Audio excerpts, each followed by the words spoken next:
She had inherited an empire. What she needed now, she couldn't buy.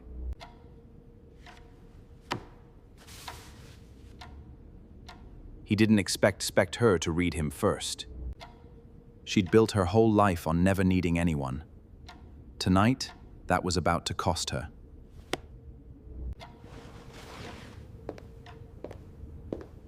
One whispered sentence was about to rewrite both their lives.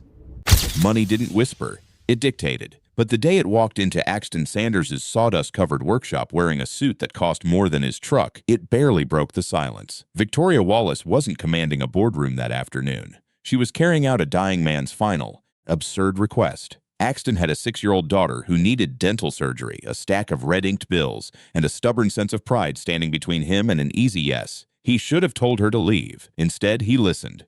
He would think about that decision for months afterward, the exact second his pride lost to his daughter's smile, turning it over the way he turned over a plank of wood before he cut it, looking for the grain that would tell him which way it wanted to split.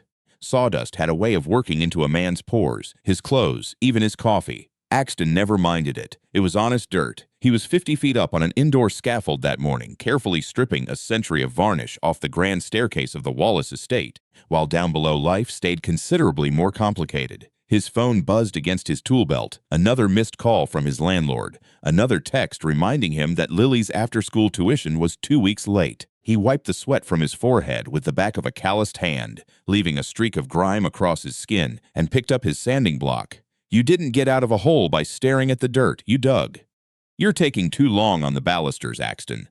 The voice was thin and reedy, but it carried the unmistakable weight of a man who had spent 70 years telling people what to do and watching them scramble to obey. Axton looked down. Raheem Wallace sat in his motorized wheelchair at the base of the stairs, an oxygen tube looped over his ears, a plaid blanket draped across his frail legs. He owned half the commercial real estate in the city, but for now his entire world had shrunk to this cavernous, drafty foyer. Axton climbed down, his boots echoing against the marble. You're paying me for historical accuracy, Mr. Wallace. You want it fast? Hire a crew from a big box store. They'll slap on some polyurethane and be gone by Friday. Raheem chuckled, a wet, rattling sound that ended in a cough. I don't pay for fast, I pay for right. How's the girl? Lily's fine, Axton said, wiping his hands on a rag. Lost her second front tooth yesterday. Looks like a tiny, aggressive hockey player. A genuine smile cracked through the deep lines of Raheem's face. He liked Lily.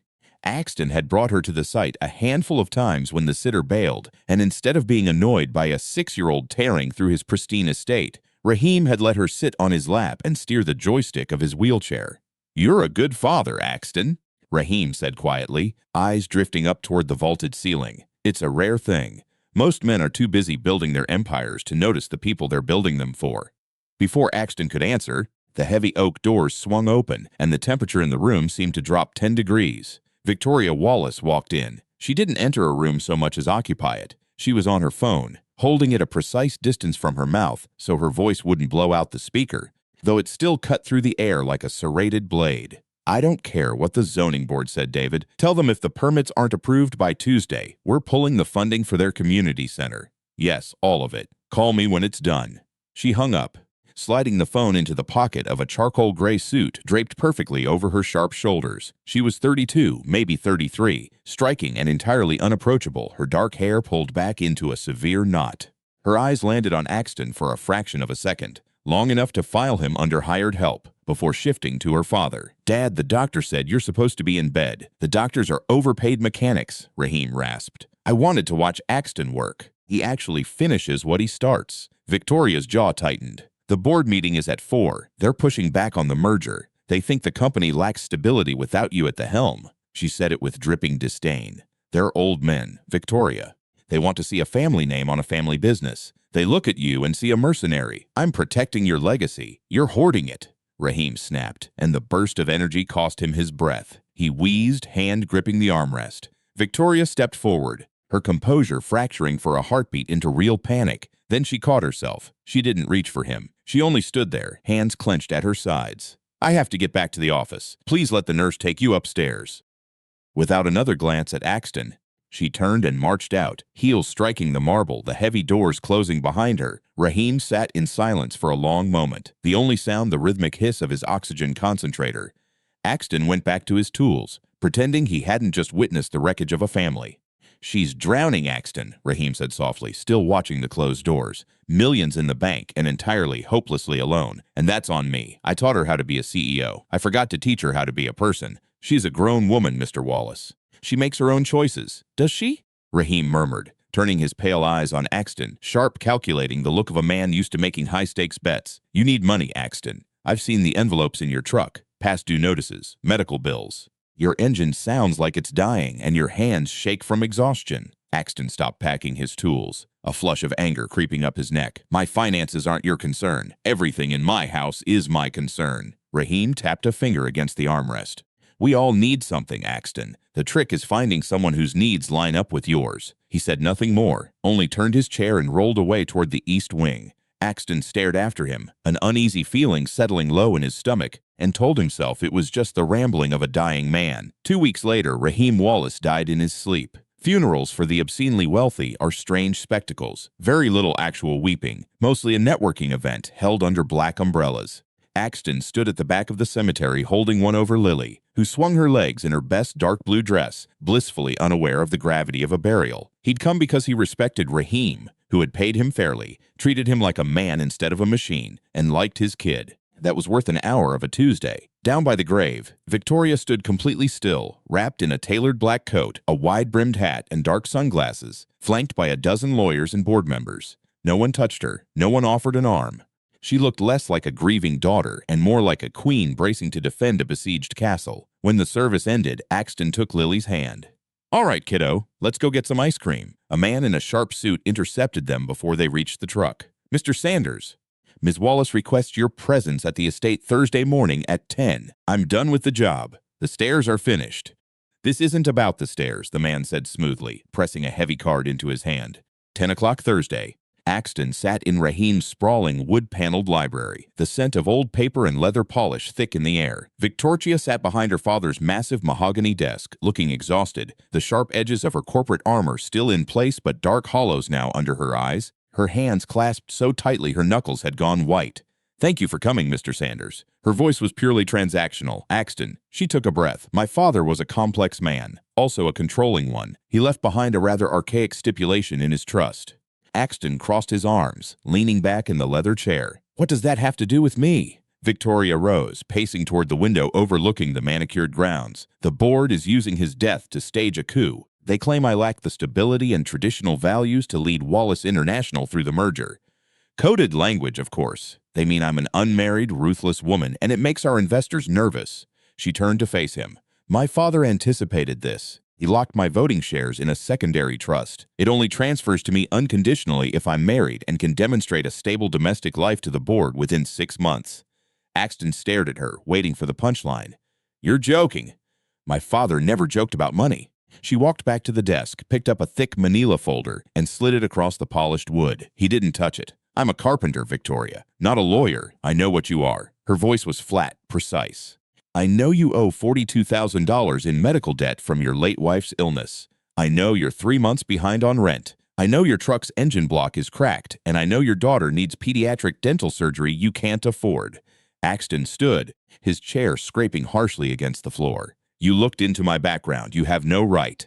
"I have every right when I'm about to offer you an exit," she interrupted, her voice finally rising, cracking at the edge before she reeled it back in. She looked at the floor, then up at him, and for a fraction of a second the icy facade dropped, revealing a woman who was simply deeply tired. "My father liked you," she said, almost to herself. "He said you were grounded, that you knew the value of things, not just the price." She circled the desk, stopping a few feet away, the air between them suddenly heavy. "My father said you needed a wife," she whispered. Axton looked at her, really looked, the tension in her jaw, the slight tremor in her hands. A billionaire, a titan, a shark by every account, and right now, just a woman trying to keep the last thing she had from being taken from her. He thought of Lily, of the collection notices stacked on his kitchen counter, of Raheem's voice. "We all need something." It was a transaction, nothing more.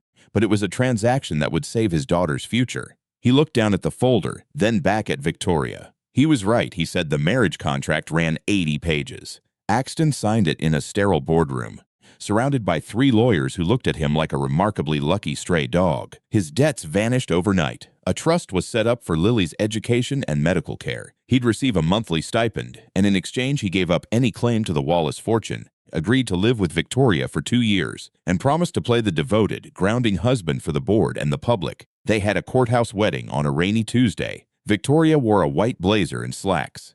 Axton wore the only suit he owned. The judge pronounced them husband and wife. They shook hands awkwardly, and she went back to the office. Moving day was a disaster. Victoria lived in a penthouse in the financial district, 4,000 square feet of glass, steel, and white marble, a museum for modern art utterly devoid of warmth. When Axton carried his duffel bags and Lily's cardboard boxes through the private elevator doors, his work boots echoed off the walls. Lily dropped Barnaby, her worn, slightly stained stuffed bear, onto the pristine white rug. It looked like a crime scene. "This place is scary, Dad," she whispered, clutching his leg. "It's just big," he said, picking up Barnaby and handing him back. "We're going to make it ours." Victoria came home at 9 that night. Axton was in the kitchen, a stainless steel surgical theater that clearly hadn't been cooked in since installation, making boxed macaroni and cheese, the only thing he could find at the corner bodega. She dropped her keys on the counter with a loud clatter, kicked off her heels, and leaned against the island, rubbing her temples, not registering him at all. "Rough day at the office, honey?" he asked, deadpan. She jumped, head snapping up, disoriented for a second, as if she'd forgotten she was married. "Axton, yes, the board's dragging their feet. They want a dinner party here next month to celebrate the nuptials." "Better learn to cook then," he said, stirring the neon orange pasta, "because right now your pantry's just sparkling water, aged scotch, and some powder I think is matcha." She stared at the pot. "What is that?" "Dinner. Want some?" She eyed the boxed mac and cheese like he was offering her radioactive waste. "I'll order sushi. Suit yourself." He scooped a portion into a bowl for Lily, who sat coloring intently at the massive glass dining table, a thick placemat wedged under her paper so she wouldn't scratch the glass. Victoria walked over, standing behind her, watching with the stiff curiosity of someone who'd read about children in a textbook but never actually met one. "What are you drawing?" "A dragon eating a bank," Lily said, matter-of-fact, not looking up. Victoria blinked. "Why is it eating a bank?" "Because banks are mean and take away trucks." Axton kept his eyes on the stove, hiding a wince. Something unreadable flickered across Victoria's face. She pulled out the chair beside Lily and sat. "Well," she said quietly, "it's a very good dragon." The weeks that followed were a study in avoidance. Victoria left at 6 each morning and returned past 9, and they moved through the apartment like two ghosts haunting the same ridiculously expensive space. Axton spent his days setting up a new workshop in a rented space in Brooklyn, paid for with stipend money he hated touching, and dropped Lily at school, picked her up, tried to build something resembling a normal life inside something that felt nothing like one. But the coldness of the penthouse gnawed at him. He was a man who built things, who coaxed life back into dead wood. He couldn't live in a sterile box, so he started fixing it, without asking permission. One Saturday, while Victoria was away at a retreat, he brought home a load of reclaimed walnut and spent 2 days building a rustic farmhouse table to replace the glass monstrosity in the dining room. The wood still smelled faintly of the barn it had come from, and he sanded each board by hand until the grain rose warm and honey-colored under his palms, a small, stubborn act of turning something discarded into something worth keeping. He brought in plants, colorful throw pillows, a deep leather armchair that clashed violently with her minimalist aesthetic, and covered the sterile kitchen island with a heavy butcher block. When Victoria came home Sunday night, she stopped dead in the elevator bay. She looked at the table, the armchair, the wooden toys scattered near the sofa. "What did you do?" Her voice was low. "Made it livable," Axton said, standing from the armchair, book in hand. "That glass table was a hazard for a 6-year-old, and sitting on your white sofa feels like waiting in a dentist's office." Her face flushed. "You don't have the right to change my home. It's our home, Victoria. That's what the contract says. And if you want the board to believe we're a real family, it has to look like a family actually lives here." He closed the book, standing. "I'm not a prop, and neither is my daughter. If we're doing this, we're doing it. I'm not tiptoeing through a museum for 2 years." She stared at him, chest heaving slightly. He braced for her to yell, to threaten lawyers. Instead, her shoulders slumped, the fight draining out of her all at once. She crossed to the walnut table and ran a manicured finger along the grain. "It's warm," she murmured. "It's wood. It holds heat." She looked up, the armor gone entirely. "I'm just so tired, Axton." "I know." He walked toward the kitchen. "Come sit down. I made a roast. An actual roast." She hesitated, glancing back at the elevator, her escape route, then slowly pulled out a chair and sat. It was the first time she hadn't retreated straight to her office. They ate in silence, not discussing the merger, not discussing the board, the quiet tick of the clock suddenly a little less hollow. It was a small crack in the ice, but as any carpenter knows, a small crack is all it takes to split the block. Tension has a smell in a penthouse like Victoria's, expensive dry cleaning, ozone, and the faint metallic tang of panic. The board was due in 45 minutes, and Victoria paced a trench into the living room rug in a navy dress that read less like evening wear and more like Kevlar, staring at a tablet without absorbing a single number, her breathing shallow. Axton stood at the stove, searing bone-in short ribs in a heavy Dutch oven, the hiss of the meat drowning her frantic footsteps. "You're going to wear a hole in that floor." "Charles Davies is coming," she said, voice tight. "The chairman. He's been trying to push me out since my father got sick. He's bringing 2 of his cronies. They're not coming for a social call, Axton. They're coming to find the seams. Then we don't show them any." He poured a splash of red wine into the pot. The alcohol burned off in a fragrant cloud carrying garlic and thyme through the apartment. Victoria stopped pacing, looking at him. Dark slacks, crisp white shirt, sleeves rolled to the elbow, no tie. He wasn't dressing as a corporate raider. He was playing the grounding force, the role he'd been hired for. "They'll ask you questions," she warned, arms crossed. "They'll try to make you look foolish, try to prove we have nothing in common, and this marriage is a sham for my voting shares. Victoria," he wiped his hands on a towel. "I've spent 20 years dealing with contractors, inspectors, and men who think shouting louder makes them right. I can handle 3 guys in expensive suits who play golf on Tuesdays. Just breathe." She didn't look convinced. The doorbell chimed before she could argue. The wolves had arrived. Charles Davies looked like a man born wearing a pocket square, silver hair swept back, a smile that never touched his cold reptilian eyes, a handshake deliberately a shade too firm. His 2 younger executives eyed Victoria with barely veiled hunger. Axton took their coats, poured their drinks, played the host, watching every one of them closely. At the table, Charles stopped, stared at the reclaimed walnut table, and knocked his knuckles against it with a patronizing smirk. "Fascinating piece. Very rustic. A departure from your usual refined taste, Victoria." "Flea market find? I built it," Axton said, setting down a bowl of roasted vegetables. Charles's eyebrows lifted in mock surprise. "Ah, the carpenter. Victoria mentioned you work with your hands. How wonderfully quaint." "Must be satisfying. Putting little pieces of wood together. Pays the bills," Axton said evenly. "Have a seat, Charles." Dinner unfolded like a battlefield disguised as a meal. Victoria answered every probing question about the merger with flawless, robotic precision. Brilliant, but entirely on the defensive, while Charles steered the conversations back again and again to the instability of her recent life. "It's a lot to take on, Victoria," he said, swirling his Bordeaux. "A new marriage, an instant family. Managing a multi-billion-dollar shipping conglomerate requires absolute focus. We simply worry your domestic obligations might distract from your fiduciary duties." He glanced at Axton, dismissing him entirely. "My domestic life provides perspective, Charles," Victoria said, knuckles whitening around her fork. "Perspective is for artists, my dear. We need aggressive foresight." Charles leaned forward, elbows on the walnut table, a cruel glint in his eye. "Tell me, Axton, as a man who builds stairs for a living, how do you see the current volatility in Asian freight markets affecting our Q3 margins?" "I'm curious to hear the blue-collar take." It was a trap. Answer in jargon and he'd sound like a fraud. Stay silent and he'd confirm every word of Charles's story that he was nothing but a hired prop. Victoria froze, panic flashing in her eyes, her mouth opening to intervene. Axton put a hand on her arm beneath the table. He took a slow sip of water, set the glass down, and looked Charles dead in the eye. "I don't know a damn thing about Asian freight markets, Charles." His voice was calm, steady, loud enough to still the clink of silverware.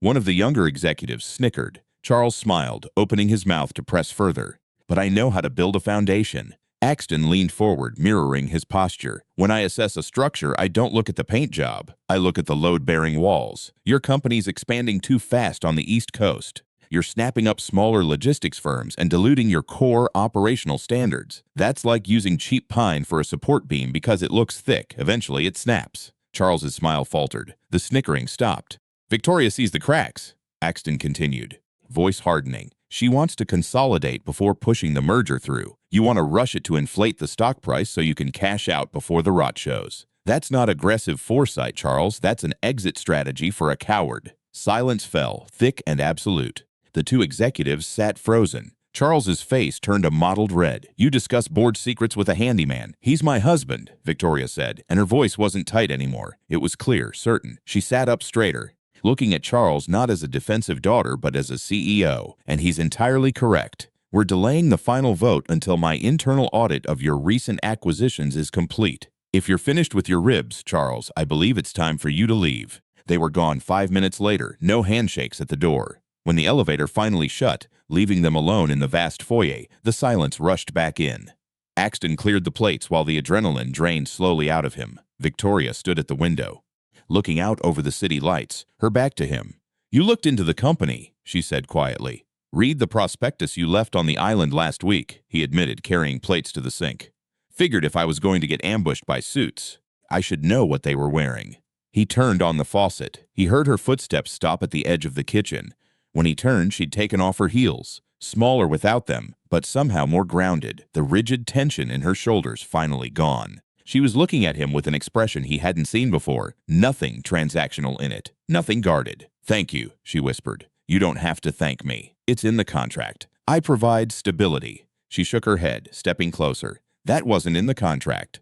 You defended me. You saw exactly what he was doing and stepped in front of it." Her fingers brushed the rolled sleeve of his shirt, hesitant, as if she expected him to pull away. He didn't. "You're a good man, Axton," she said, eyes searching his. "I'm just a guy who hates seeing cheap pine used for support beams," he said softly. A small, genuine smile broke across her face, transforming it entirely. For the first time since he'd met her in her father's drafty mansion, he didn't see the billionaire CEO. He just saw Victoria. "Let's wash the dishes," she said. 6 months is a long time to pretend. Eventually, the mask fuses to the skin, and you forget you're wearing one spring bled into a sweltering New York summer. The penthouse was no longer a museum. Lily's crayon drawings hung magnetized on the refrigerator. A worn rug softened the marble in the living room, and most importantly, there was noise, laughter, arguments over which movie to watch. Lily's dental surgery had gone perfectly. She was missing 4 teeth naturally now, the painful abscesses long gone, replaced by a bright, gap-toothed grin. She adored Victoria, called her V, and had somehow talked the most feared woman in corporate real estate into letting her paint her nails sparkling blue on a Saturday afternoon. The contract was working. Too well. It was a Tuesday afternoon when Axton's phone buzzed in his Brooklyn workshop, the air thick with cut cedar and wood glue. He was feeding a plank through the planer when Victoria's assistant called. "Axton, the board just voted. Unanimous." Her voice practically vibrated. "Victoria's secured her voting shares. The trust's been unconditionally transferred. The merger's moving forward on her terms." He switched off the planer. The sudden silence in the shop felt deafening. "That's great news," he said, his chest hollow. "Tell her congratulations. She's in meetings the rest of the day, but she wanted you to know." "Thanks." He hung up and stood staring at the cedar plank for a long time. It was done. The terms of Raheem Wallace's ridiculous manipulative will had been met. Victoria had her empire. Axton had his debts paid and a healthy daughter. The transaction was complete. Per Clause 4B, page 42, the residential requirement terminated the moment the trust transferred unconditionally. He packed up his tools slowly, hands heavy. He'd known this day was coming. He'd prepared for it. He was a practical man. You don't build a permanent house on a rented foundation. He drove back to the penthouse. Lily was still at her after-school program. He went into the guest room he'd slowly filled with books and blueprints and pulled his duffel bags from the closet, packing exactly what he'd brought 6 months earlier: his clothes, his boots, Lily's stuffed animals. He left the expensive watches Victoria had bought him for public events sitting on the dresser, left the custom suits hanging in the closet. He took nothing that wasn't his. By the time the elevator chimed, his bag sat by the front door. Victoria walked in wearing a stunning white suit, hair down, face flushed with the adrenaline of absolute victory, a woman who'd just conquered the world. She saw the bags, stopped. The smile vanished, replaced by sheer confusion. "What is this?" Her voice dropped an octave. "Heard the news," Axton said, forcing his tone neutral. "Trust transferred. Board back down. You won, Victoria. Congratulations." She stepped forward, ignoring the congratulations entirely. "Why are your bags packed?" "The contract." He gestured vaguely toward her office, where the document sat locked in a safe. Clause 4B, residential requirements terminated once the trust transfers. I already wired back this month's stipend, since it's only the 12th. Didn't want to overstay. She stared at him, mouth opening with no sound coming out. Her eyes went from the bags back to his face, confusion curdling into something darker, anger, and beneath it, a raw, terrified vulnerability. "You're leaving," she said. It wasn't a question. That was the arrangement. He shifted his weight, pride like a steel rod down his spine, keeping him standing straight when everything in him wanted to unpack those bags. "You don't need a fake husband anymore. You have your company. You're safe?" The word came out like ash. She let her briefcase drop. It hit the marble with a heavy thud, and she didn't flinch. only closed the distance between them, heels striking sharp against the floor until she stood inches away. "Do you know what I did today, Axton?" "I walked into a room full of men who've spent a decade trying to destroy me. I looked Charles Davies in the eye and forced his resignation. I took absolute control of my father's legacy. I know. That's why." "Shut up." Her eyes blazed, voice shaking. "I won. I got everything I ever worked for, everything my father trained me for." Her breath caught, the fire in her eyes brimming suddenly with tears. "And the whole time, the only thing I could think about was getting home. Telling you, seeing Lily, sitting at that damn wooden table eating burnt macaroni." Axton froze, his heart hammering against his ribs. Every practiced argument about pride and self-reliance suddenly useless against the sight of her unraveling in front of him. "Victoria, don't quote the contract at me, Axton Sanders." Her voice finally broke. A single tear cut a path down her cheek.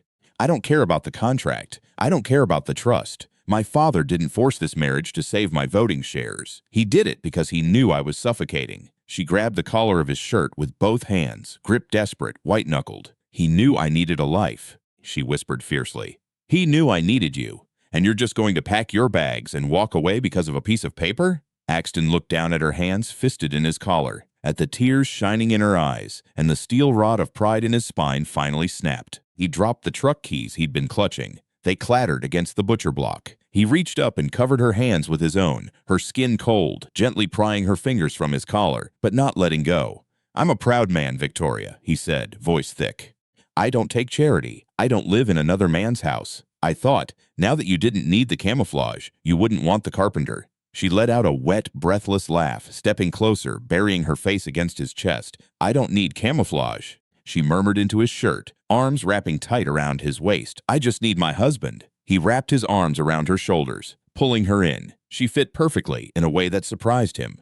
This woman who commanded boardrooms and terrified grown men, standing in his arms like something finally set down after being carried too long. The scent of ozone and corporate panic was gone, replaced by jasmine, and something that felt unmistakably like home. He pressed his face into her hair, closing his eyes as relief washed through him. Warm and unhurried, nothing at all like the transaction this had started as. "Okay," he whispered into the quiet room. "Okay, I'm staying." They stood there a long time in the middle of the kitchen. Eventually, the elevator chimed again, doors sliding open on a 6-year-old tornado with a gap-toothed grin and a battered stuffed bear, who stopped short at the sight of the duffel bags by the door, then looked between the two of them. "Are we going somewhere?" Lily asked, head tilted. Victoria pulled back, wiping her eyes quickly, a brilliant, genuine smile breaking across her face. She knelt down to Lily's eye level. "No, sweetheart," she said, picking up Barnaby and handing him over. She glanced back over her shoulder at Axton, her eyes finding his with an unwavering certainty.